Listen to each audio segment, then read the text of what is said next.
I'm happy to meet all the brothers and sisters in Hyderabad Church.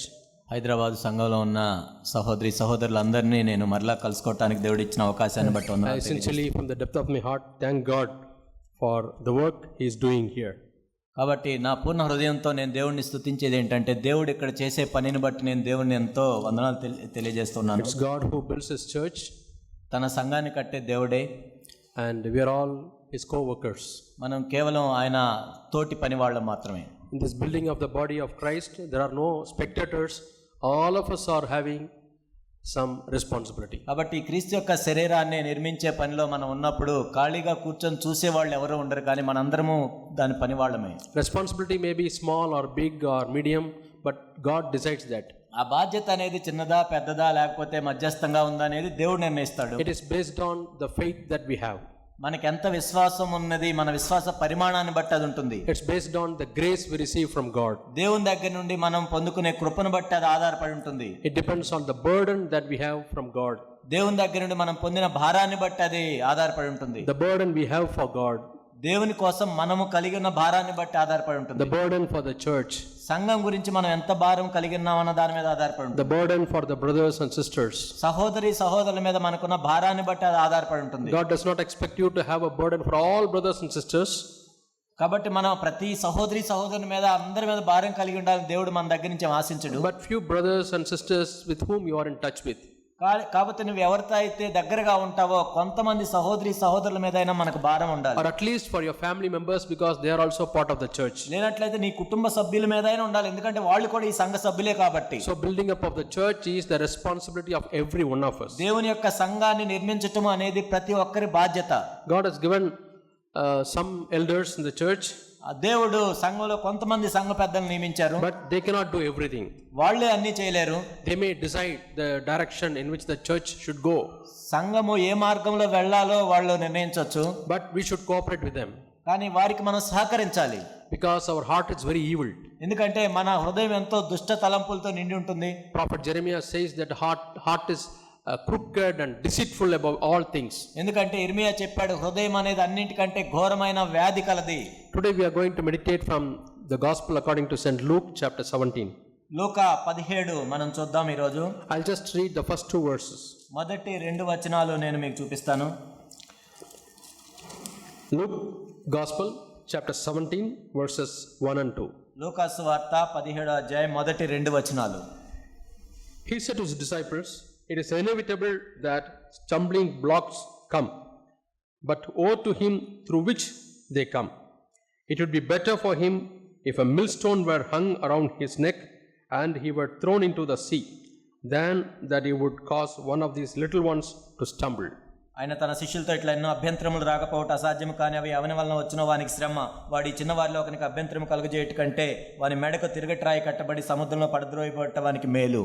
So these verses we find two things. ఇందులో 2 విషయాలు మనం చూడొచ్చు. One is a block, ఒకటేమో ఇక్కడ అభ్యంతరం కలుగజేయటం, or a stumbling block. అభ్యంతర కారణంగా ఉండటం. What is a stumbling block? అభ్యంతర కారణంగా ఉండటం అంటే ఏంటి? అడ్డుబండగా ఉండటం. A vehicle is coming, ఒక వెహికల్ వస్తుంది and you want to topple it. కాబట్టి దాని మీదగా వెళ్ళాలనుకుంటున్నావు. You put the stumbling block in front of the wheel. కాబట్టి ఆ వెహికల్ నువ్వు పడేయాలనుకున్నట్లయితే ఒక బండ పెడతావు. So sometimes the vehicle suddenly stops, కొన్నిసార్లు ఆ వెహికల్ ఆగిపోతుంది, or some cases it falls, లేకపోతే అది తిరగబడుతుంది, overturns, తిరగబడిపోతుంది, causing injury or death to the person who rides. ఆ విధంగా ఎవరైతే నడుపుతున్నారో ఆ వ్యక్తి గాయపడవచ్చు, చనిపోవచ్చు కూడా. Sometimes the thieves know they will be running and the police want to catch them. కొన్నిసార్లు ఏం చేస్తారంటే దొంగలు పరిగెడతా ఉంటారు, వాళ్ళని పట్టుకోవడానికి పోలీసులు కూడా పరిగెడుతుంటారు. But the fellow is running very fast, the police can't catch him. కానీ ఆ వ్యక్తి ఏమో బాగా వేగంగా పరిగెడతాడు, police పట్టుకోలేడు. What they would do? ఏం చేస్తారు? They have a stick in their hand. వాళ్ళ చేతిలో కర్ర ఉంటుంది. They will throw the stick so that it goes in between their legs. కాబట్టి ఆ కర్రని వాళ్ళ కాళ్ళ మధ్యలో తగిలేటట్టు ఇసిరేస్తారు. And at the fast speed, when the stick enters in between his legs, he stumbles and falls down. కాబట్టి అంత వేగంగా పరిగెత్తే వ్యక్తికి మనం కర్ర మధ్యలో వేసినట్లయితే కింద పడిపోతాడు. Then it's easy for the police to catch. అప్పుడు పోలీసులు సులభంగా పట్టుకుంటారు. Yeah, sometimes we are running fast looking at Jesus. కొన్నిసార్లు మనం యేసును చూస్తూ పరిగెడతా ఉంటాం. And devil has some agents in the church. అపవాది కూడా సంఘంలో కొంతమంది దూతలను కలిగి ఉంటాడు. Instead of a stick, he gives a stumbling block. ఆ కర్ర బదులు ఒక అడ్డుబండను పెడతాడు. He throws on somebody who is running. కాబట్టి ఆ పరిగెత్తే వాళ్ళకి మధ్యలో అడ్డుబండను వేస్తాడు. They stumble. వాళ్ళు పడిపోతారు. Sometimes they stumble and they get back and start running. కొన్నిసార్లు వాళ్ళు పడిపోయినా తిరిగి లేచి మళ్ళా పరిగెడతారు. And grown up people can start again and run. కాబట్టి ఆ ఎదిగిన వ్యక్తులు ఏంటంటే పడిపోయినా మరలా లేచి పరిగెడతారు. But remember the weak people, కానీ బలహీనలు ఉంటారు కొంతమంది, young people యవనస్తులు ఉంటారు, who are new to the spiritual life. ఆత్మ సంబంధమైన జీవితానికి క్రొత్తగా చేరిన వాళ్ళు. When they fall, their injury is more. వాళ్ళు పడిపోయినప్పుడు వాళ్ళకి ఎక్కువ దెబ్బలు తగులుతాయి. That's why Jesus says, అందుకే ప్రభు చెప్తున్నారు, he would cause one of these little ones to stumble. కాబట్టి వాడి చిన్న వారిలో ఒకనికి అభ్యంతరం కలుగజేయటకంటే, Because bigger people, they can take their care of themselves. ఎందుకంటే కొంచెం ఎదిగిన వాళ్ళు ఏంటంటే వాళ్ళ జాగ్రత్త చూసుకోగలరు. But the little ones, కానీ చిన్నవాళ్ళు, God cares for the little ones. దేవుడు చిన్న వాళ్ళని పట్టించుకునేవాడు. Is there anybody here who feels I am a little person? ఇక్కడ మీలో ఎవరైనా నేను ఎంతో చిన్నవాడిని మీరు I have very little knowledge of the Bible. ఈ బైబిల్ గురించి నాకు కొద్దిగా తెలుసు, My spiritual experience is very little. నా ఆత్మ సంబంధమైన అనుభవం కొద్దిగానే ఉంది, My grace is very little. నాకు కొద్దిగానే కృప ఉంది, My faith is very little. నా విశ్వాసం చాలా చిన్నది, I should have grown so much, but I have grown very little. నేను ఇప్పటికే ఎంతో ఎదగాల్సిన అవసరం ఉంది కానీ నేను కొంచెమే ఎదిగాను. You can get encouraged కానీ మనం ప్రోత్సహించబడచ్చు, because God cares for you. ఎందుకంటే దేవుడు నిన్ను గురించి పట్టించుకుంటున్నాడు. Throughout the scriptures, లేఖనాలు అంతట్లో మనం చూస్తే, throughout the gospels, సువార్తలు అన్నిట్లో మనం చూస్తే, God always gives special protection to the little ones, కాబట్టి చిన్నవారికి దేవుడు ప్రత్యేకమైన భద్రతను ఎప్పుడు కలుగజేస్తుంటాడు. to the weak ones. బలహీనులకు, The strong people, they can take care of themselves, బలవంతులు మనం చూసినట్లయితే వాళ్ళు జాగ్రత్తగా చూసుకోగలరు. but they'll have to be careful that they don't put their confidence on themselves. కానీ వాళ్ళ జాగ్రత్తగా ఉండాల్సింది ఏంటంటే తమను తామే నమ్ముకోకుండా ఉండాలి. They also should have faith. వాళ్ళు కూడా విశ్వాసం కలిగి ఉండాలి. They should be dependent on God. దేవుని మీద ఆధారపడుతూ ఉండాలి. They should not trust on their own experience or strength, వాళ్ళ సొంత అనుభవాలను, సొంత శక్తిని వాళ్ళు నమ్ముకోకూడదు. their own Bible knowledge. వాళ్ళ సొంత బైబిల్ నాలెడ్జ్ మీద, I know much, I know everything. నాకు మొత్తం తెలుసు, I am here in this church for 30 years. 30 సంవత్సరాల నుంచి ఈ సంఘంలో నేను ఉన్నాను, I know every doctrine. నాకు ప్రతి సిద్ధాంతం గురించి తెలుసు. Yeah, that is a danger for the grown up people. ఎదిగిన వాళ్ళకు ఉండే ప్రమాదం ఇది. But little people, కానీ బలహీనులకి, the smaller ones, చిన్న వాళ్ళకి God protects them. దేవుడు వాళ్ళని కాపాడుతుంటాడు. God wants the church to protect them. దేవుడు సంఘం వాళ్ళని కాపాడుతుంది. God wants the grown up people to have special care on the little ones. ఎవరైతే ఎదిగిన వాళ్ళుగా ఉంటారో వాళ్ళ బలహీనుల్ని, చిన్న వాళ్ళని కాపాడాలి. Apostle Paul says about it. అపోస్తులైన పౌలు చెప్తున్నాడు, Jesus says about it. యేసు ప్రభు చెప్తున్నాడు దాని గురించి. See, Apostle Paul says, అపోస్తులైన పౌలు ఏం God చెప్తున్నాడు? has given the weak members of our body great protection. మన శరీరంలో ఉన్న బలహీనమైన అవయవాలకు దేవుడు ఎంతో భద్రతను కల్పించాడు You కదా. see the brain. మనము మెదడుని చూసినట్లయితే, See how great protection God has given to this brain. చూడండి ఆ మెదడుకి ఎంత భద్రత ఉందో. A strong skull. ఎందుకంటే బలమైన స్కల్ ఉంది. People hit strongly against the wall. కాబట్టి గోడ కొట్టుకున్న తల, People fall down, కింద పడతారు. but the skull gets a crack, not the brain. కాబట్టి స్కల్కి దెబ్బ తగులుతుంది కానీ మన మెదడుకి ఏమీ తగలదు. Imagine if the brain gets a crack, what will happen to them? ఒకవేళ ఆ మెదడుకి ఏమైనా క్రాక్ అయితే ఏమవుతుంది? Brain is very weak. మనం మెదడును చూసినట్లయితే ఎంతో బలహీనంగా It ఉంటుంది. can pour out like a liquid, కాబట్టి అది ఒక నీటి ద్రవం వలె పోయబడుతుంది. but how much work it does. కానీ ఎంత పని చేస్తుంది అది? So sometimes weak members of our body does a big function. కొన్నిసార్లు శరీరంలో బలహీనమైన అవయవాలే చాలా పెద్ద పెద్ద పనులు చేస్తుంటాయి. One of the functions of the brain is మెదడు చేసే ఒక పని ఏంటంటే, it has to feel the pain of all other parts of the body. శరీరంలో ఉన్న ప్రతి ఏ అవయవానికి అది గాయమైనా బాధపడినా కానీ మన మెదడు ఫీల్ అవ్వాలి. So the brain does not feel its own pain. కాబట్టి ఒక మెదడుకి తన నొప్పి తనకు తెలియదు. How God has made it. దేవుడు ఎలా చేశాడు చూడండి. Yeah, brain has to be free from. Have you ever told your dad or mom, my brain is feeling pain? మీరు ఎప్పుడైనా చెప్పారు నా మెదడుకి ఏదో దెబ్బ, నా మెదడు బాధపడుతుందని చెప్పారు ఎప్పుడైనా? No. Your hands feel the pain. మా చేతులకు నొప్పి ఉంటుంది, That pain is felt by the brain. కానీ మా చేతులకు కలిగిన నొప్పి మెదడు Your అనుభవిస్తుంది. leg is feeling the pain. మన కాలుకి నొప్పి రావచ్చు. When the leg hurts, the brain feels the pain. ఈ కాలుకి దెబ్బ తగిలితే మెదడు Your బాధపడుతుంది. stomach, your chest, every part. కాబట్టి మన పొట్ట కానీ ఏదైనా ఏ భాగమైనా, The brain has to feel the pain of so many members. కాబట్టి అనేక అవయవముల యొక్క నొప్పినంతటిని మెదడు అనుభవించాలి. So it doesn't have the capacity to feel its own pain. ఇంతగా మెదడుకి కలిగిన నొప్పిని అనుభవించే సంగతి మెదడుకు ఉండదు. Even if there's a tumor in the brain, ఒక మెదడులో ట్యూమర్ వచ్చినా, when it is pressing some nerve only, we know that something is అది wrong. కూడా ఏదో ఒక నర్వుని అది నొక్కి పట్టినప్పుడే దానికి తెలుస్తుంది. Yeah. So weak members, God has given special protection. బలహీనమైన అవయవాలకు దేవుడు ప్రత్యేకమైన భద్రతను కలుగజేశాడు. See, our lungs and heart you have the ribs, strong ribs to కాబట్టి protect. మన ఊపిరితిత్తులను చూసినా లేకపోతే మన గుండెను చూసినా కానీ చాలా రిబ్స్ మనల్ని చాలా భద్రపరుస్తుంటాయి. And see our eyes. మన కళ్ళను చూసినా Always eyelids protects the eye from dust and sand మన particles. కనురెప్పలు ఏం చేస్తాయంటే మన కంటి లోపలికి దుమ్ము అవి వెళ్లకుండా కాపాడుతూ ఉంటాయి. So this word, no, he would cause one of these little ones to stumble. It's a very important verse. వాడి చిన్న వారిలో ఒకనికి అభ్యంతరం కలుగజేయట కంటే So grown up people, we should not cause stumbling, or we should not throw stumbling block when they are moving. కాబట్టి ఎవరైతే ఎదిగిన వాళ్ళుగా ఉన్నారో ఇతరులకు మనం అభ్యంతరం కలుగజేయకూడదు, ఎవరి మార్గంలో మనం అడ్డుబండలు First పెట్టకూడదు. it has to start in the family life. ముందు కుటుంబ జీవితంలో ప్రారంభం అవ్వాలి. అది How the parents are living, తల్లిదండ్రులు ఏ విధంగా జీవిస్తున్నారు, how the father and mother are living. తల్లి తండ్రి ఏ విధంగా జీవిస్తున్నారు. Children always are watching. పిల్లలు ఎప్పుడు చూస్తూ ఉంటారు. When husband scolds his wife, భర్త భార్యను తిడుతుంటే children feel the pain. కాబట్టి పిల్లలు ఆ బాధను అనుభవిస్తారు. Oh, my daddy goes to CFC church. ఏంటి మా నానేమో సిఎఫ్సి సంఘానికి He వెళ్తున్నాడు, hears wonderful truths, ఏ గొప్ప గొప్ప సత్యాలు వింటున్నాడు, but he doesn't know how to treat my mom.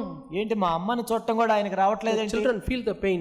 ఆ పిల్లలు ఆ బాధను అనుభవిస్తారు. In many of the outside world, బయట మనం చూసినట్లయితే the Christian families, no, parents are in the church and children don't come to the church. క్రైస్తవ కుటుంబాల్లో మనం చూసినట్లయితే తల్లిదండ్రులు సంఘానికి వెళ్తారు, పిల్లలు సంఘానికి రారు. Sometimes I have seen in our own churches, కొన్నిసార్లు మన సంఘాల్లో కూడా నేను చూశాను, children refuse to come. పిల్లలు ఆ సంఘానికి రావడానికి ఇష్టపడరు. Now parents feel the pain. ఇప్పుడు తల్లిదండ్రులు ఆ బాధను అనుభవిస్తున్నారు. There was one family, ఒక కుటుంబం ఉండేది, they have only one son, ఒక్క కుమారుడు ఉన్నాడు. and he comes to the church, సంఘానికి వస్తూ ఉంటాడు. and when the youth meeting is there, he will go off. యవనస్తుల మీటింగ్ ఉన్నప్పుడు బయటకు వెళ్ళేవాడు. And father has got a responsibility. ఆ తండ్రికి బాధ్యత ఉంది. What message he would share to the church? మరి సంఘానికి నువ్వు ఏ సందేశాన్ని ఇస్తున్నావు? So he is broken. కాబట్టి ఆయన విరిగిపోయాడు. He says, I will not speak certain things. కాబట్టి కొన్ని విషయాలు నేను మాట్లాడలేను. Because young people will ask, what about your son? You are teaching so much things. What about your son? మరి యవనస్తులు అంటున్నారు, నువ్వేమో ఎన్నో మాటలు చెప్తున్నావు, మరి మీ అబ్బాయి గురించి ఏంటి? And really it has broken the father and mother. కాబట్టి ఆ తల్లిదండ్రులు ఎంతో విరిగిపోయారు. They are now in tears. They are shedding tears. వాళ్ళు ఇప్పుడు కన్నీళ్లు కారుస్తున్నారు. Gradually he stopped coming to the church. తర్వాత నిదానంగా అతను సంఘానికి రావటం కూడా మానేశాడు. Now the parents say, ఇప్పుడు తల్లిదండ్రులు అంటున్నారు, the way our former elder conducted himself, we used to discuss in the home. కాబట్టి ఇంతకు ముందు సంఘ పెద్ద గురించి మా ఇంట్లో మేము మాట్లాడుకుంటూ ఉండేవాళ్ళం. And my son was listening to that. నా కుమారుడేమో అదంతా వింటున్నాడు. And he got stumbled. దాన్ని బట్టి అభ్యంతరపడ్డాడు. Who is responsible? దానికి ఎవరు బాధ్యత? So we have to have fear. కాబట్టి మనకు అటువంటి భయం ఉండాలి. How husband and wife have communication. కాబట్టి భార్యాభర్తలు ఏం మాట్లాడుకుంటున్నారు? So definitely there may be some differences in opinions. కాబట్టి అభిప్రాయ భేదాలు ఉంటాయి. There may be times where you may have to argue. కొన్నిసార్లు మనం ఒకవేళ మన వాదనను వినిపించాల్సి వస్తుంది. But don't do that in front of your children. కానీ పిల్లల దగ్గర కాదు అది చేసేది. They are little ones. ఆ చిన్న పిల్లల దగ్గర You have to చేయకూడదు. be extremely careful how we bring up our children. మన పిల్లల్ని ఏ విధంగా మనం పెంచుతున్నామో జాగ్రత్తగా ఉండాలి. Lord, we don't want to cause any stumbling. ప్రభా, వాళ్ళకి ఎటువంటి అభ్యంతరాన్ని మేము కలుగ చేయకూడదు. For children, parents are like gods. పిల్లలకి తల్లిదండ్రులే దేవుళ్ళు లాంటి వాళ్ళు. They don't see God. వాళ్ళు దేవుడిని నేరుగా They చూడలేరు. don't enjoy God's love and care directly. దేవుని యొక్క ప్రేమని వాళ్ళు దేవుడు పట్టించుకోవటాన్ని వాళ్ళు నేరుగా అనుభవించలేరు. But they know through the parents. తల్లిదండ్రుల ద్వారానే దేవుని ప్రేమ తెలుసు. Especially parents who are believers. ముఖ్యంగా ఎవరైతే తల్లిదండ్రులు విశ్వాసులుగా ఉంటారో So our children are to be protected. మన పిల్లలు కూడా భద్రపరచబడాలి. And ask God for the grace. దేవునికి కృప కోసం మనం వేడుకోవాలి. Now we tell the brother and sister, ఇప్పుడు మేము చెప్పింది ఏంటంటే ఆ సహోదరి, don't worry, we are praying. Definitely God will bring them back. మేము ప్రార్థన చేస్తున్నాం, దేవుడు మరలా అబ్బాయిని తీసుకొని వస్తాడని మేము ప్రోత్సహిస్తున్నాం. When something bad happens, ఏదైనా చెడు జరిగినప్పుడు God is an expert to make that for good. కాబట్టి దేవుడు ఆ కీడును కూడా మేలుగా చేయగల నిష్ణాతుడు. Out of the bad thing, something good will come. ఆ కీడు నుంచి మేలు కలుగుతుంది. See, Jesus Christ was killed by the people, sinners. యేసుక్రీస్తు ప్రభువారు కూడా పాపుల చేత ఆయన సిలువేయబడ్డాడు. They made him to shed blood. కాబట్టి రక్తాన్ని కార్చేటట్లు చేశారు. It was a bad thing happened to Jesus. యేసు ప్రభువుకు జరిగిన అత్యంత కీడది. But how Heavenly Father turned that bad thing into good. కానీ పరలోకపు తండ్రి ఆ కీడుని మేలుగా ఏ విధంగా మార్చాడో కదా. Through that blood we are washed. ఆ రక్తం చేతనే ఈ రోజు మనం కడగబడ్డాం. Through that blood we are justified. ఆ రక్తం చేతనే మనం ఉచితముగా నీతిమంతులుగా తీర్చబడ్డాం. Through his death we receive life. ఆయన మరణం ద్వారానే మనం జీవాన్ని పొందాం. Through that death he overcome devil. కాబట్టి ఆ మరణం ద్వారానే మనం అపవాదిని జయించాం. How God makes it good. దేవుడు మేలుగా ఏ విధంగా మార్చాడో కదా. But shall we again crucify Jesus? అయితే మరి మనం మరలా సిలువ వేయాలా ప్రభువుని? That is not permitted. అది అనుమతించబడలేదు. When we, after salvation, after becoming children of God, intentionally, wantedly we commit sin, we are crucifying him again. మనం రక్షణ పొందిన తర్వాత మనము కావాలని పాపం చేస్తూ ఉన్నట్లయితే మరలా ఆయన్ని మనం సిలువ వేస్తూ ఉన్నాం. Just because for some bad thing God has changed it to good, we should not test God by doing bad things. ఏదో ఒకటి కీడుని మేలుగా దేవుడు చేశాడు కదా అని మనం కీడు చేస్తూ దేవుడిని శోధించకూడదు. Now this boy doesn't come to the church, ఇప్పుడు ఆ అబ్బాయి సంఘానికి రావట్లేదు, but that really has brought a brokenness to the parents. కానీ ఆ తల్లిదండ్రులు ఎంతో విరిగి నలిగిన ఆత్మ వాళ్ళకి వచ్చింది. It has brought tears to the parents. కన్నీళ్లు కారుస్తూ ఉన్నారు. When they are broken, they want to cling on to God more and more. వాళ్ళు ఎక్కువగా విరిగిపోయినప్పుడు దేవునికి సమీపంగా ఉండడానికి Lord, we have failed. Lord, we have failed. Please give grace, Lord. Save our son. ఓ ప్రభా, మేము ఓడిపోయాం ప్రభా, మా కుమారుని రక్షించండి, కృపనివ్వండి. It has brought unity between the husband and wife. అప్పుడు భార్యాభర్త మధ్య ఐకమత్యం వచ్చింది. Both of them became helpless and they are trusting God. వాళ్ళిద్దరూ కూడా ఎంతో నిస్సహాయులుగా ప్రభువు మీదే నమ్మకించున్నారు. And more than that, now when they speak, it is very prophetic. అంత మాత్రమే కాదు, ఇప్పుడు వాళ్ళు మాట్లాడుతున్నప్పుడు ఎంతో ప్రవచనాత్మకంగా కూడా ఉంది. From the broken heart comes the word of blessing. ఆ విరిగి నలిగిన హృదయం నుండి ఆశీర్వాదపు కరపు మాటలే వస్తున్నాయి. Now the church people are able to identify that. ఇప్పుడు ఆ సంఘంలో ఉన్న సభ్యులందరూ చూడగలుగుతున్నారు. A few words that he speaks, it's really a blessing. వాళ్ళు కొన్ని మాటలు మాట్లాడినది ఎంత ఆశీర్వాదకరంగా ఉన్నాయి. So the word of God should come from a broken life.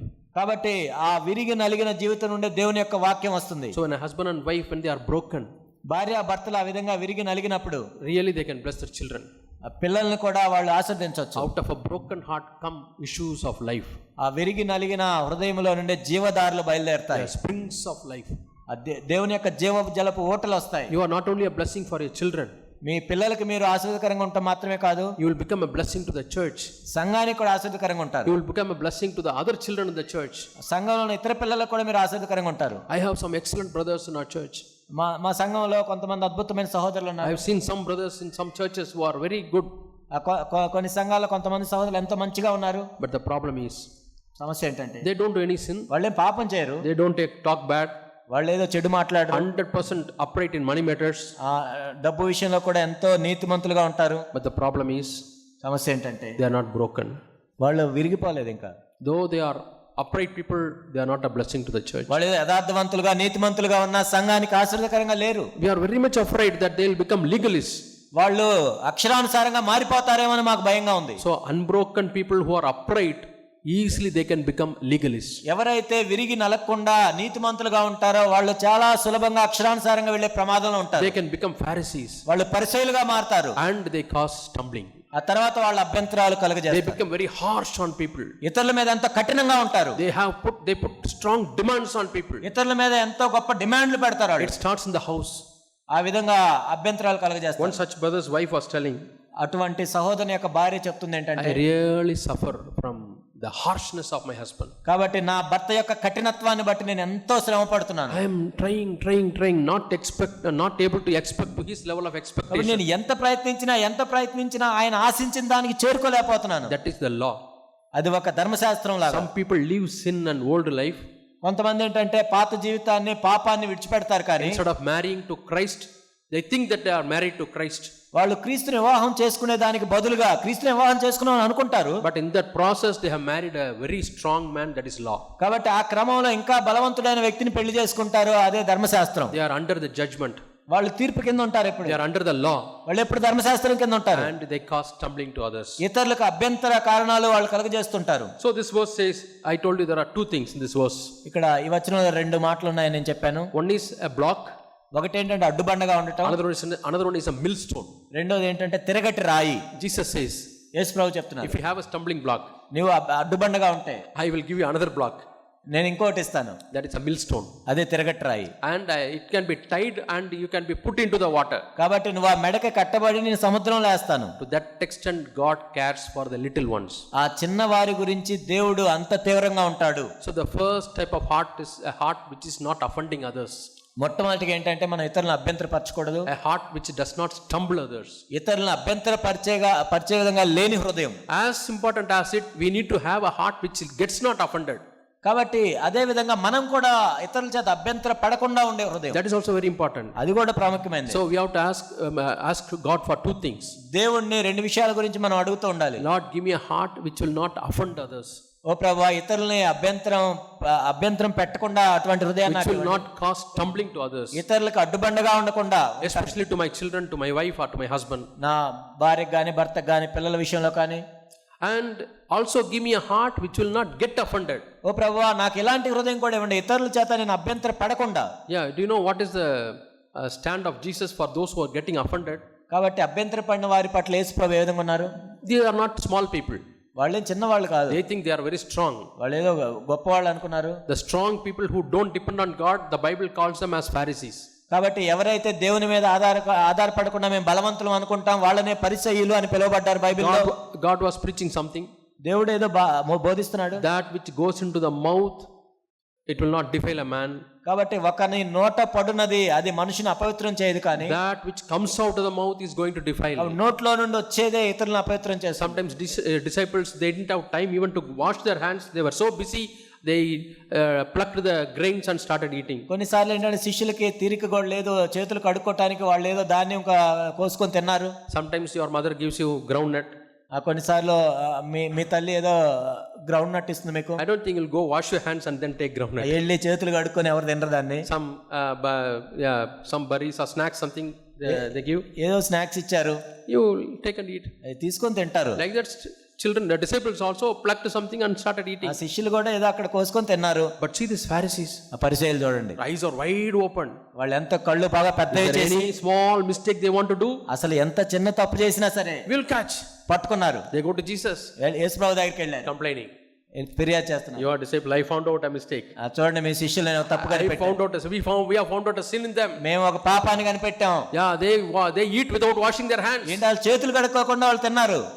Whenever the Pharisees complained, Jesus always protected his disciples. కాబట్టి పరిసయ్యులు వచ్చి యేసు ప్రభుకి ఎప్పుడు ఫిర్యాదు చేసినా ఆయన ఎప్పుడు కూడా శిష్యుల పక్షానే ఉన్నాడు. The disciples were very weak. ఎందుకంటే శిష్యులు అంత బలహీనమైన They వారు, have not yet received the Holy Spirit. వాళ్ళు ఇంకా పరిశుద్ధాత్మను పొందలేదు. They are now started growing in faith. వాళ్ళు విశ్వాసంలో ఎదుగుతున్న వాళ్ళు. Jesus always protected the disciples. యేసుక్రీస్తు ప్రభువు ఎప్పుడు కూడా శిష్యుల్ని సమర్థించారు. He told them, whatever goes in, it will not defile. Whatever comes out will defile. కాబట్టి ప్రభు ఏం చెప్పాడంటే, నోట్లో పడేది కాదు నిన్ను అపవిత్రం చేసేది, నోట్లో నుండి వచ్చేది. From your mouth comes condemnation. కాబట్టి ఎందుకంటే మీ నోట్లో నుంచి శిక్షా విధి From వస్తుంది, your mouth comes accusation. మీ నోట్లో నుంచి నేరారోపణ వస్తుంది, From your mouth comes pride. మీ నోట్లో నుంచి గర్వపు మాటలు వస్తున్నాయి, That defiles you. అదే మిమ్మల్ని అపవిత్రం చేస్తుంది. Immediately Pharisees got offended. వెంటనే పరిసయ్యులు అభ్యంతరపడ్డారు. What is this man? ఏంటి We are going and telling what the mistakes disciples say, and he's jumping on us again. He's not correcting the disciples. ఏంటి శిష్యులు ఏదో తప్పు చేసి మేము చెప్తే ఆ శిష్యుల్ని సరిదిద్దకుండా ఇది మా మీద పడతాడేనా?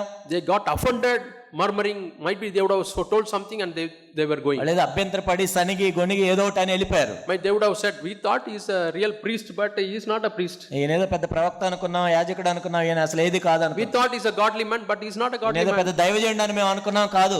Basic thing he doesn't know. ఇది మామూలు విషయాలే That తెలియదు. one should wash hands and eat. ఏంటి తినేటప్పుడు చేతులు కడుక్కోవటం కూడా తెలియదా? He says what goes into man does not defile, what comes out is defiling. దానికి బదులుగా ఆయన నోట్లో పడింది కాదు, నోట్లోంచి వచ్చేది అపవిత్రం చేస్తుందని They చెప్తున్నారు. got offended, they were going. కాబట్టి అభ్యంతరపడి వెళ్తూ ఉన్నారు. Disciples felt bad.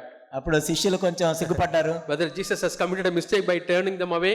అయ్యో ఏంటి వాళ్ళని అలా పంపించేసి యేసుప్రభు ఏమైనా తప్పు Jesus చేశారు? should have spoken soft words and he should have won them. ఒకవేళ యేసుప్రభు మామూలుగా మెత్తగా చెప్పి వాళ్ళని గెలుచుకోవచ్చు కదా. Might be Peter or John, somebody would have brought them to Jesus. ఆ పేతురు, యాకోబు, యోహాను ఎవరో తీసుకొని వచ్చి ఉంటారు వాళ్ళని. Pharisees, please come to us. Jesus will speak nice things. కాబట్టి పరిసయ్యులారా మీరు రండి, యేసుప్రభు ఎంతో మృదువుగా మీతో He will మాట్లాడతారు, bless you. మిమ్మల్ని He ఆశీర్వదిస్తారు, will change your life. అసలు మీ జీవితాలు With మారిపోతాయి. much difficulty they would have brought some ఏదో Pharisees. కష్టపడి వాళ్ళు తెచ్చారు మొత్తానికి. But they brought them, they would not have thought that they are Pharisees. వాళ్ళని తీసుకొచ్చిన వాళ్ళ పరిశీలన వీళ్ళకి తెలియదు. They thought some neighbor or uncle or somebody, cousin or somebody. ఏదో పొరుగు వాళ్ళు, బయట వాళ్ళు, అవతల వాళ్ళు, యువతల వాళ్ళు అనుకున్నారు. When Jesus spoke like that, they were offended and going. యేసుప్రభు వాళ్ళ మాట్లాడేదానికి వాళ్ళు అభ్యంతరపడి వెళ్ళిపోయారు. So Jesus, shall we go and bring them? Please come. They are offended. కాబట్టి ప్రభు వాళ్ళు అభ్యంతరపడ్డారు, వాళ్ళు వెళ్ళిపోతున్నారు, మనం వెళ్ళి మళ్ళా తీసుకొద్దామా అంటున్నారు. God's ways are not our ways. దేవుని మార్గములు మన మార్గములు వంటివి They are కావు. different. అవి వేరుగా ఉంటాయి. What did Jesus say? యేసుప్రభు ఏం చెప్పారు? Let them alone. వాళ్ళ జోలికి పోవద్దు. Those who get offended, those who are strong and get offended, let them alone. ఎవరైతే నా మీద ఆధారపడకుండా బలవంతులుగా ఉండి వెళ్ళిపోతారో వెళ్ళిపోని. If somebody is weak and get offended, we will help them. ఒకవేళ బలహీనులుగా ఉండి అభ్యంతర పడితే వాళ్ళకి మనం సహాయం When చేద్దాం. somebody is strong, doesn't want God or God's help, if they get offended, leave them alone. ఒకవేళ బలవంతంగా ఉండి వాళ్ళు బలవంతులు అనుకొని నా మీద ఆధారపడుకుంటే వెళ్ళిపోని. John chapter 6. యోహాను 6 మనం చూస్తే Many disciples were following Jesus. అనేక మంది శిష్యులు ప్రభువుని వెంబడిస్తున్నారు. Now God wanted to sift them. ఎందుకంటే అప్పుడు దేవుడు వాళ్ళని గోధుమల వలె పట్టి జల్లించాలనుకున్నాడు. So that all grains which have got chaff and which are half spoiled will be removed. కాబట్టి కేవలం పొట్టు ఉంటే పొట్టు వెళ్ళిపోతుంది, సగం చెడిపోయి ఉంటే అవి కూడా పోతాయి. He only want the grains which are ready to die and give fruit. కాబట్టి ఏ గోధుమ గింజ అయితే భూమిలో పడి చనిపోయి ఫలం ఇస్తుందో అలాంటి గింజలే ప్రభువుకు కావాలి. Suppose you have 1 acre of land. మీకు 1 ఎకరం పొలం ఉంది.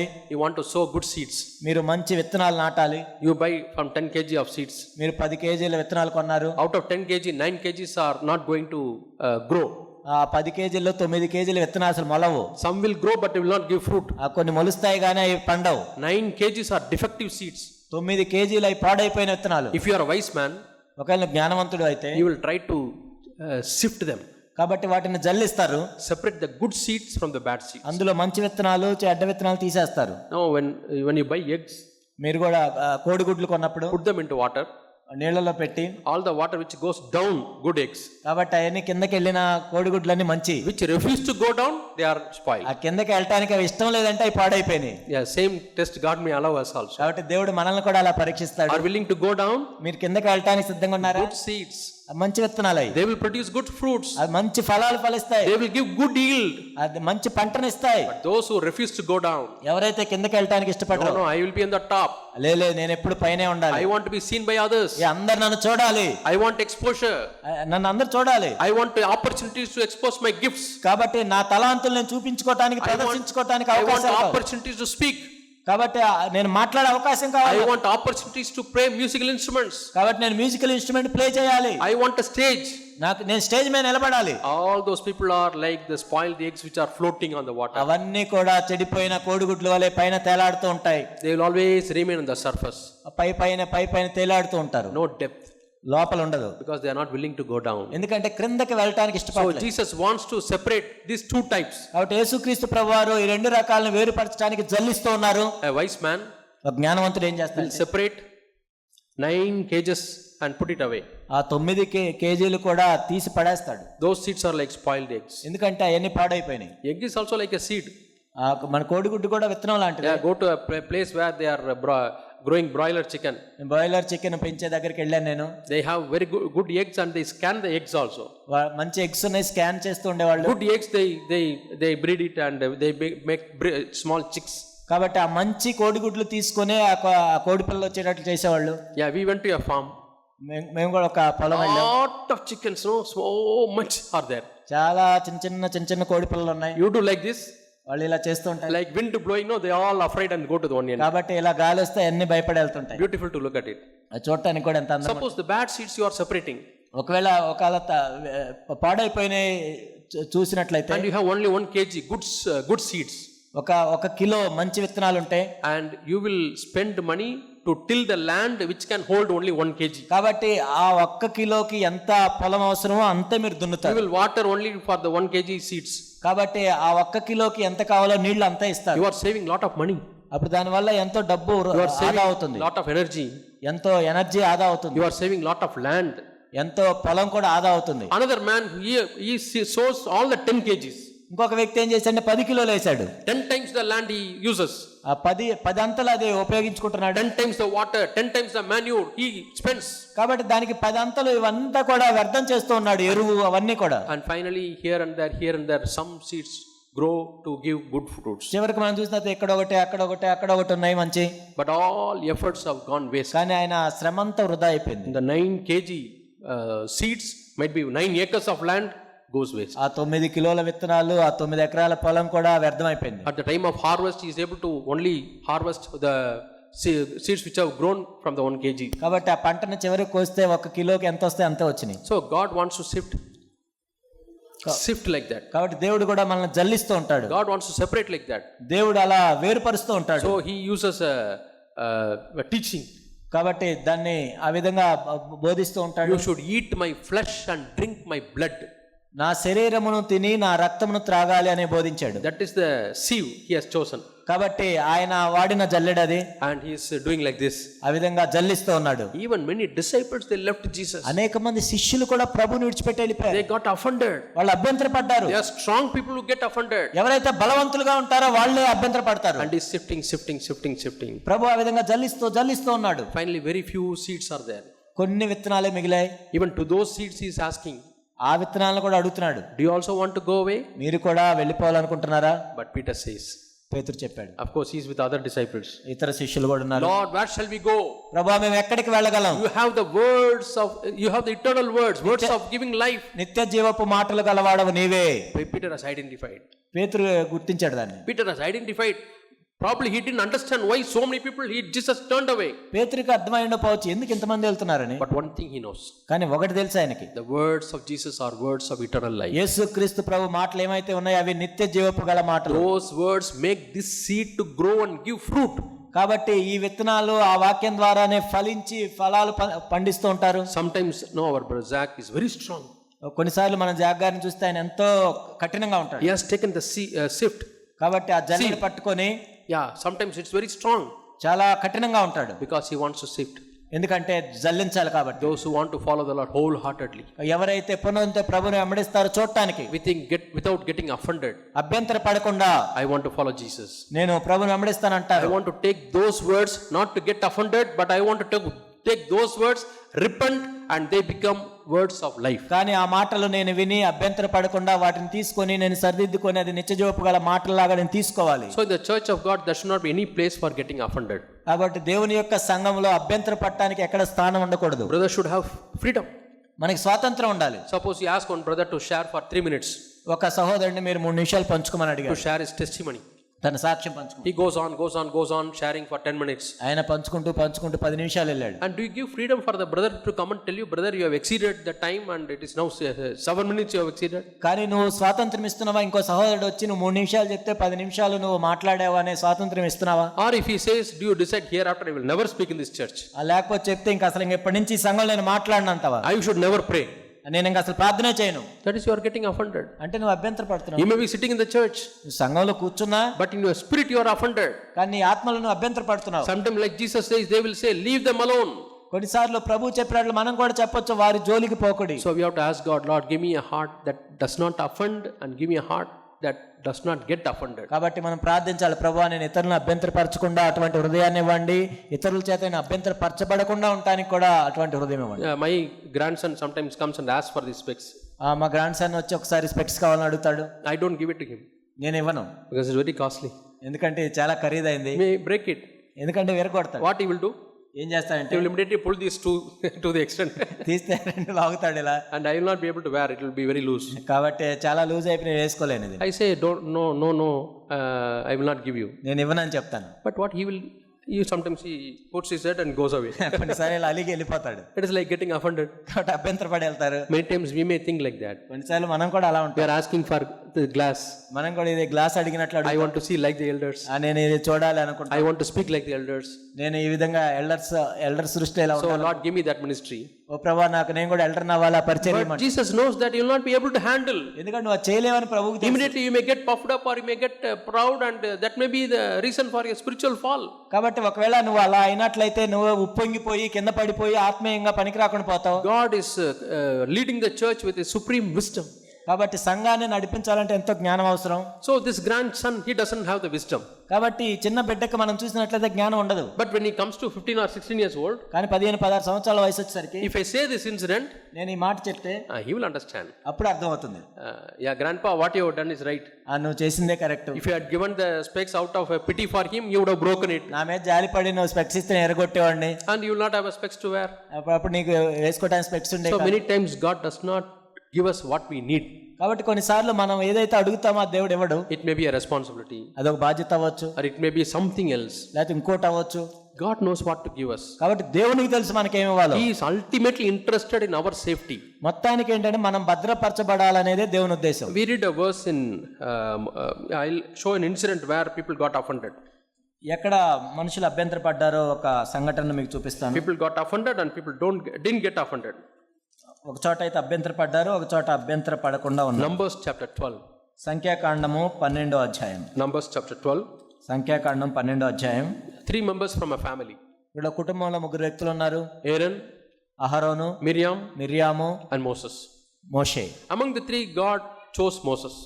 ఆ ముగ్గురులో కూడా దేవుడు మోషేని ఏర్పరచుకున్నాడు. We don't know why he chose Moses. మోషేని ఎందుకు ఏర్పరచుకున్నాడో మనకు తెలియదు. But God chose Moses. కానీ దేవుడు ఏర్పరచుకున్నాడు. And he was leading the entire Israel to Canaan, the promised land. Israel అందరినీ కూడా దేవుడు చేసిన వాగ్దాన దేశమునకు కనానుకు నడిపిస్తూ ఉన్నాడు ఆయన. What a great responsibility it is. ఎంత గొప్ప బాధ్యత కదా అది. 600 people we are struggling. కాబట్టి అక్కడ We are struggling to lead. మనం 600 మందిని నడిపించడానికి ఎంత Even 60 people, so much problems. 60 మంది అయినా ఎన్నో సమస్యలు. Imagine only brothers 6 lakhs. 6 లక్షల మంది పురుషులు. So many problems. ఇన్ని సమస్యలు ఉంటాయి. My mother-in-law scolded me. మా అత్త నన్ను తిట్టింది. My daughter-in-law is not obeying me. మా కోడలు నేను చెప్పింది My వినట్లేదు. husband is obeying his mother, not hearing my నా voice. భర్త ఏమో వాళ్ళ అమ్మ మాట వింటున్నాడు, నా మాట వినట్లేదు. Same problem like this, they would have taken to Moses. ఇలాంటివన్నీ మోషే దగ్గరికి వెళ్ళి ఉంటారు వాళ్ళు. And Moses didn't have a new covenant teaching like this. మోషేకి ఇలాంటి కొత్త నిబంధన బోధన కూడా So every time he has to go and ask God, వెంటనే దేవుని దగ్గరికి వెళ్ళాలి. what answer shall I give, Lord? నేను ఏం చెప్పాలి ప్రభు? God would have given some inspiration. దేవుడు ఏదో చెప్పుంటాడు. He has to settle so many disputes. ఇలా ఎన్నో తగాదాలు తీర్చాడు. And he was so tired that his father-in-law said, you appoint 70 more people. ఎంతో అలసిపోయాడు. ఆ విషయాన్ని వాళ్ళ మామ చూసి ఇంకో 70 మందిని నియమించుకోమన్నాడు. So he went and asked God. దేవుడిని అడిగాడు. Do you know what God told him? దేవుడు ఏం చెప్పాడు? The same spirit I have given you, that one I will give to all the 70 people. I will divide it and give to them. కాబట్టి నీకు ఏ ఆత్మనిచ్చానో దాన్ని విభజించి ఆ 70 మందికి ఇస్తాను. That means Moses had the anointing of those 70 people. He himself could do. కాబట్టి ఆ 70 మందికి ఎంత అభిషేకం ఉందో మోషే ఒక్కడికే అంత అభిషేకం. But because of his father-in-law's human pity, కాబట్టి వాళ్ళ మామగారు అక్కడ జాలి పడ్డాడు కాబట్టి the మోషే human sympathy, ఆ సానుభూతి చూపించాడు కాబట్టి God permitted that. దేవుడు అనుమతించాడు. But you read the word of God. కానీ దేవుని వాక్యం The same spirit was with Moses. మోషేకి ఎటువంటి ఆత్మ ఉందో He divided it and gave to 70 people. ఆత్మను విభజించి 70 మందికి ఇచ్చాడు. Such a great man. అంత గొప్ప వ్యక్తి మోషే. Moses, how much burden he would have had. ఎంత భారాన్ని భరించుంటాడు. And they were all going in the journey. వాళ్ళందరూ ప్రయాణం చేస్తూ వెళ్తున్నారు. It's like the journey of the church. సంఘం ప్రయాణించినట్టు. They were going to Canaan. వాళ్ళు కనానికి వెళ్ళాలి. We are going towards a overcoming life. జయ జీవితం వైపు మనం వెళ్తున్నాం. Victory over giants. వాళ్ళేమో ఆజానుభావాలను జయించాలి. Now victory over sinful lusts in our life. మనమేమో శరీర సంబంధమైన దురాశలను జయించాలి. Same journey. అదే ప్రయాణం. And Miriam and Aaron, they wanted to find fault with Moses. ఇప్పుడు మిరియాము అహరోను వచ్చి మోషేల్ని తప్పు పట్టడానికి చూశారు. They were all listening how Moses is speaking. ఆ మోషే ఏం మాట్లాడుతున్నాడు చూస్తున్నారు. They could not find out any mistake. కాబట్టి ఏ తప్పు కనుగొనలేకపోయారు. How he is eating. ఎలా తింటున్నాడు చూస్తున్నారు. Could not find any mistake. తప్పును చూడలేకపోయారు. How is he wearing dress? లేకపోతే ఆయన ఏ డ్రెస్ వేసుకున్నాడు, What shoes he is wearing? A shoes వేసుకున్నాడు, Could not find any A mistake. తప్పు కనబడలేకపోయారు. And they found one mistake. కానీ ఒకటి కనిపెట్టారు. Oh, you think you are a great man?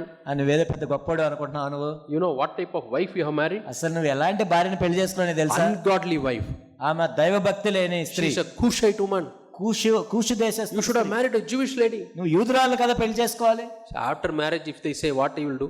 పెళ్లి అయినాక ఆ సంగతి చేత ఆయన ఏం చేస్తాడు? The same Miriam should have told before Moses selected his wife. నిజంగా మోషేకి పెళ్లి కాకముందు చెప్పాలి ఈ సంగతి. Moses and Aaron should have prayed and told that. మోషే వాళ్ళు మిరియాము అహరోను ప్రార్థన చేసి చెప్పుండాలి. They left at that time. అప్పుడే వదిలిపెట్టారు. After marriage going and telling you are married a wrong wife. పెళ్లి అయినాక నువ్వు ఏమైనా పెళ్లి చేసుకున్నావు. What a foolish thing.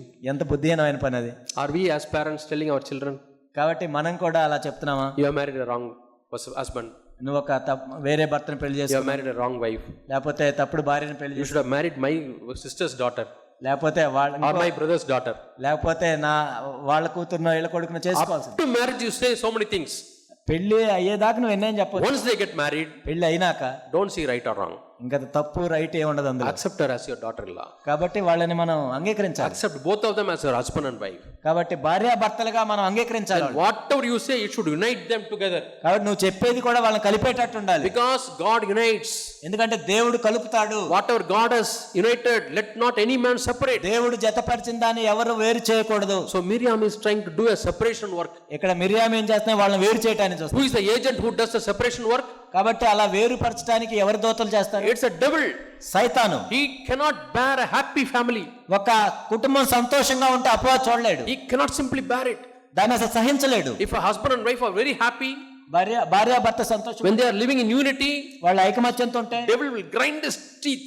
So అపవాది అసలు పళ్ళు కొరుక్కుంటాడు. He will try to find out all his ways and means how can bring unhappiness into the family. మొత్తానికి అసలు సంతోషం లేకుండా ఎలా చేయాలో శాయశక్తిలో ప్రయాసపడతాడు. Like the Pharisees found a small mistake in the disciples, not eating and not washing and eating. పరిసయ్యులు అయితే ఏ విధంగా శిష్యుల్లో తప్పును చూశారో, చేతులు కడుక్కోకుండా తిన్నారని. As mother-in-law, you may say, see your daughter-in-law, is she washing the vessels properly? చూడండి, ఒక అత్తగా నువ్వు చెప్పొచ్చు, కోడలను చూసి చూడండి అసలు అంట్లు తోమటం కూడా రాదు. So when you see such situation, you remember Jesus' words, that which goes into your mouth, it will not defile you. అప్పుడు మన యేసుప్రభు చెప్పిన మాటలు మనం గుర్తు చేసుకో, లోపలికి వెళ్ళేది అపవిత్రం చేయదు. See what type of food she is preparing. చూడండి అసలు ఏంటి, ఎలా వండుతుందో చూడండి. Poor boy, how I took care of him. అసలు నా కొడుకుని ఎంత బాగా చూసుకున్నాను, I gave him very nice food.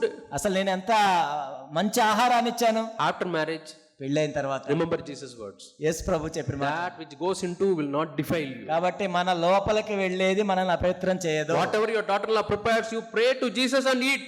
కాబట్టి మీ కోడలు ఏది వండినా ప్రార్థన చేసుకొని It తినాలి. will bless your body. అప్పుడు నీ శరీరానికి ఆశీర్వదకరంగా God will bless that food. అప్పుడు దేవుడు ఆశీర్వదిస్తాడు. Yeah, we have to be always on the side of Jesus. కాబట్టి మనం ఎప్పుడు యేసు ప్రభు పక్షంగా ఉండాలి. He unites. ఇద్దరిని కలిపేవారిలాగా So ఉండాలి. as father-in-law or mother-in-law, always take care that your children are united. Husband and your son and daughter-in-law are united. కాబట్టి అత్తలు మామగా ఉన్నవాళ్ళు, కొడుకు కోడలు వాళ్ళు కలిసి ఉండాలని కోరుకోవాలి. But Miriam is not like that. కానీ మిరియాం అలా లేదు ఇక్కడ. She interferes in her brother and brother's wife life. తన సహోదరుడు తన సహోదరుని భార్య మధ్యలోకి వెళ్తుందేమో. Just imagine Miriam is talking like this. Miriam ఇలా మాట్లాడుతుంది. She would have not talked only once. ఒకసారి మాట్లాడకపోవచ్చు ఇది. Miriam would have talked so many times. ఎన్నో సార్లు మాట్లాడి ఉండొచ్చు. Moses was not disturbed. మోషే దాన్ని ఏం పట్టించుకోడు. Moses loves Miriam more. Moses loves his wife more. నిజానికి అది విన్నా కానీ మోషే ఇంకా బాగా ప్రేమిస్తున్నాడు తన భార్య. Miriam was upset. మిరియామకి ఎంతో బాధేసింది. I am telling Moses that he has married a wrong wife, but now he loves her more. ఇదేంటి, మోషేకి నేను తన భార్య గురించి ఇన్ని చెప్పిన ఇంకా ఎక్కువ ప్రేమిస్తున్నాడు ఏంటి? What to do? ఏం చేయాలి ఇప్పుడు? She tries to defile Aaron. ఆ తర్వాత అహరోన్ దగ్గరికి వెళ్ళింది. She calls Aaron. అహరోన్ పిలిచి, I don't know whether Anna or Thambi. Anna, you come. ఆ తర్వాత అన్న ఇలా రా నువ్వు. You know, Moses had committed a mistake in marriage. తెలుసు అసలు మోషే వివాహంలో తప్పు చేశాడు. Foolish brother, he was listening. ఒక బుద్ధిహీనుడు అయిన సహోదరుడు ఈయన వింటున్నాడు. He should have told Miriam, shut up. నోరు మూసుకో అని చెప్పాలి. He is married now, that it's not now for duty to go and bring a separation. ఒకసారి పెళ్ళైనాక మనం మధ్యలో వెళ్ళి వాళ్ళు వేరు చేయకూడదు. If he had told that, Miriam would not have become a leper. ఒకవేళ అహరోనే అప్పుడు చెప్పుంటే మిరియాం కుష్ఠరోగం వచ్చేది కాదు. The Israel's journey, remember how much miles they could have walked in the 7 days. చూడండి, ఆ 7 రోజుల్లో ఇశ్రాయేల్ ఇంకా ఎన్ని మైళ్ళు నడిచేవాళ్ళు కదా. 7 days, how many kilometers they would have walked. ఆ 7 రోజుల్లో ఎన్ని కిలోమీటర్లు వాళ్ళు ముందుకెళ్ళేవాళ్ళు కదా. That is stopped. అది ఆగిపోయింది. A big problem. పెద్ద సమస్య వచ్చింది ఇప్పుడు అక్కడ. So Miriam took the support of Aaron also. కాబట్టి మిరియాము వెళ్ళి అహరోను సపోర్ట్ కోసం వెళ్ళింది. So might be the mother-in-law is trying to take the support of the father-in-law. మనం చూసినట్లయితే అత్త మామ యొక్క సపోర్ట్ తీసుకోవచ్చు, Or your own other sons or daughters. లేకపోతే వేరే పిల్లల సపోర్ట్ What తీసుకోవచ్చు. you should do? ఏం చేయాలి? Tell. చెప్పాలి. We will shut up your mouth. ముందు నీ నోరు మూసుకోమని They are చెప్పాలి. married now. We have to only take care that they are united. కాబట్టి ఇప్పుడు వాళ్ళకి వివాహం జరిగింది కాబట్టి వాళ్ళని కలిపేదానికే మనం If she చూడాలి. doesn't wash the vessels and all, it's okay. ఏంటి అంట్లు సరిగ్గా అడగపోతే పోయేదే ఉంది. Let the husband tell her. భర్త చెప్పుకోగలడు. I will not try to separate them. మధ్యలో నేను వెళ్ళి వాళ్ళని ఏదో వేరుపరచకూడదు. So Miriam took the support of Aaron. Miriam Aaron దగ్గరికి వెళ్ళి support. Both of them started accusing Moses. వాళ్ళిద్దరూ కలిసి నేరారోపణ చేస్తున్నారు. So here we read, as God, Miriam started accusing Moses only in the matter of marriage. ఇక్కడ మిరియామును మనం చూసినట్లయితే వివాహం విషయంలోనే ఆరోపణ చేస్తుంది మోషే. You may try to point out only one mistake, ఒక్క తప్పే చూపిస్తుంది, but with the wrong spirit. కానీ తప్పుడు ఆత్మతో. But what will happen? కానీ ఏం జరిగింది? It will not be one mistake you point out. కానీ నువ్వు చూసిన ఒక్క తప్పు దగ్గర ఆగదు అది. You go on adding one after the other. దాని తర్వాత ఇంకోటి వస్తుంది. On the other day you did like this. ఎందుకు చేసావు? For 10 years before you did like this. 10 సంవత్సరాల క్రితం ఎలా చేసావు? Yeah, during this time you did like this. అప్పుడైతే ఎలా చేసావు? The same thing started with Miriam. మిరియాములతో కూడా అదే జరిగింది. Do you think God is only speaking to you? అంటే దేవుడు నీతోనే మాట్లాడతాడు నువ్వు You are అనుకుంటున్నావు. so proud to think about that God will speak only to you. నువ్వెంత గర్విష్టివి, దేవుడు నీతోనే మాట్లాడతాడు నువ్వు అనుకుంటావా? Please try to respect your sister and your brother. కాబట్టి నీ సహోదరుని సహోదరి మాకు గౌరవం ఇవ్వవా నువ్వు? God has also called us. దేవుడు మమ్మల్ని కూడా పిలవలేదా? God is revealing secrets to us also. దేవుడు తన రహస్యాలను మాకు చెప్పడా? We can also share a prophetic word. మేము కూడా ప్రవచనాత్మకమైన మాటలు చెప్పలేమా? Don't underestimate us. కాబట్టి మమ్మల్ని తక్కువగా చూడొద్దు. That is another accusation. ఇంకొక ఆరోపణ అది. Now tell me, brothers and sisters, what is this related to Moses marrying the Cushite woman? నా ప్రియ సహోదరి సహోదరులారా చెప్పండి, మోషే కూషు దేశస్థ స్త్రీని పెళ్లి చేసుకోవటానికి దేవుడు మాట్లాడటానికి ఏంటి సంబంధం? They don't go together. ఆ రెండు కలిసి వెళ్ళట్లేదు కదా.